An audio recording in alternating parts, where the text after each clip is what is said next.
En titre, nous sommes à présent en duplex depuis Strasbourg avec l'eurodéputé François-Xavier Bellamy. Bonjour, merci de nous rejoindre en direct sur l'antenne de CNews. Un report, oui ou non?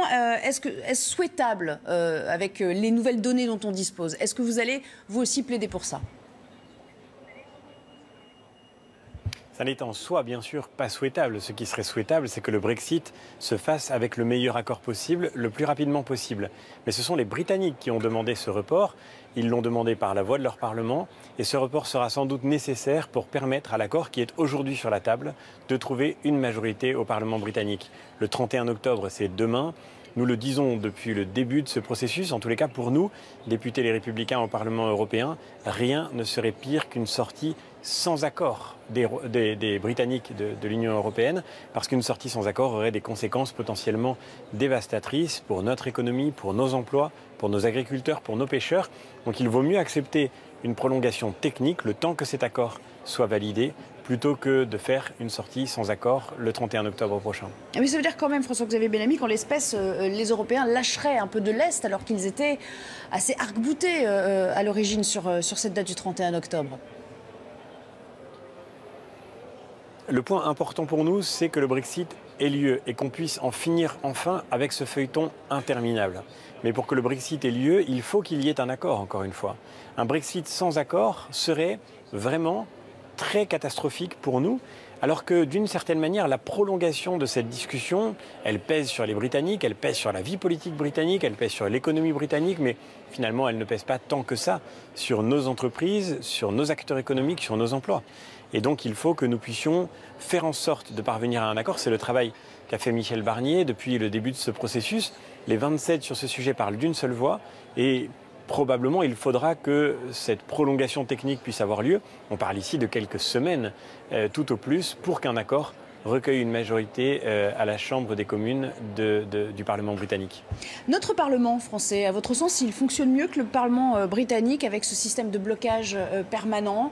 Alors, on va évidemment parler de checks and balances, qui est toujours une sorte de garde-fou et qui permet, qui fait aussi la force du système britannique. Mais néanmoins, dans ce genre de situation, on voit aussi les limites de ce genre de Parlement. À votre sens, il est salvateur d'avoir un Parlement du type français aujourd'hui?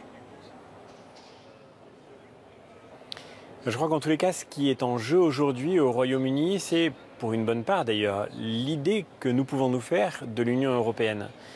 Les parlementaires britanniques, je pense, prennent une responsabilité assez lourde en différant sans cesse la possibilité d'un accord. Ils ont voté une loi pour obliger le Premier ministre à ne pas sortir de l'Union européenne sans accord. Et on peut les comprendre. Mais dans ce cas, il faut qu'ils acceptent un accord. On ne peut pas indéfiniment voter de façon négative. On ne peut pas repousser indéfiniment tous les accords qui sont sur la table. L'accord dont nous parlons aujourd'hui est un accord qui a été discuté avec les Britanniques, qui a été accepté par les négociateurs britanniques. Et il faut bien, à la fin, que nous puissions nous mettre d'accord sur les modalités du Brexit. Évidemment, le choix du peuple britannique est clair. Il a été exprimé à l'occasion de ce référendum. Et je crois que ce serait une catastrophe si les parlementaires britanniques aujourd'hui donnaient le sentiment qu'ils votent contre le référendum, contre l'avis exprimé par le peuple britannique. Je l'ai vu à titre personnel pendant toute la campagne de l'élection européenne. Le référendum de 2005 pèse sur notre démocratie en France comme une forme de blessure assez profonde. Beaucoup de Français ont eu le sentiment qu'ils avaient été d'une certaine manière privés de leur expression démocratique. Le résultat d'un référendum peut plaire ou déplaire, mais il faut le respecter quand on l'a proposé au vote des Britanniques et par conséquent, il faut que le Parlement britannique puisse donner aux Britanniques cet accord dont ils ont besoin pour pouvoir mettre fin à ce feuilleton du Brexit. Une dernière question pour vous. Un délai raisonnable pour vous, il serait de quel ordre pour éviter que ce processus, au fond, ne devienne interminable? Je n'ai pas entendu votre question, pardonnez-moi. Un délai raisonnable, ce serait combien de temps pour vous, aujourd'hui? Alors encore une fois, on parle de délais qui sont courts, on parle de délais potentiellement de quelques semaines, au maximum de quelques mois. Et je crois qu'il faut que ce délai soit court parce que nous avons besoin de parler d'autre chose, nous avons besoin de travailler sur autre chose et nous avons besoin de construire avec les Britanniques notre relation future. Après tout, c'est cela le plus important. Il faut tourner la page de cet accord de séparation pour pouvoir faire en sorte de construire avec les Britanniques les coopérations de demain sur la question de la sécurité, sur la question de la lutte contre le terrorisme, sur les questions qui ont trait à notre économie, bien sûr, à notre commerce, sur les questions d'agriculture, de pêche aussi, qui sont des questions fondamentales. Nous avons besoin de travailler avec les Britanniques parce qu'ils vont quitter l'Union européenne, mais bien sûr, aussi bien géographiquement qu'historiquement et culturellement, ils ne vont pas quitter l'Europe. Et nos voisins et amis britanniques, eh bien, c'est avec eux que nous devrons travailler demain aussi pour relever les grands défis de demain. Évidemment, non pas dans le cadre de l'Union européenne, mais dans le cadre du travail que nous aurons à faire avec eux pour reconstruire des coopérations efficaces au service des citoyens.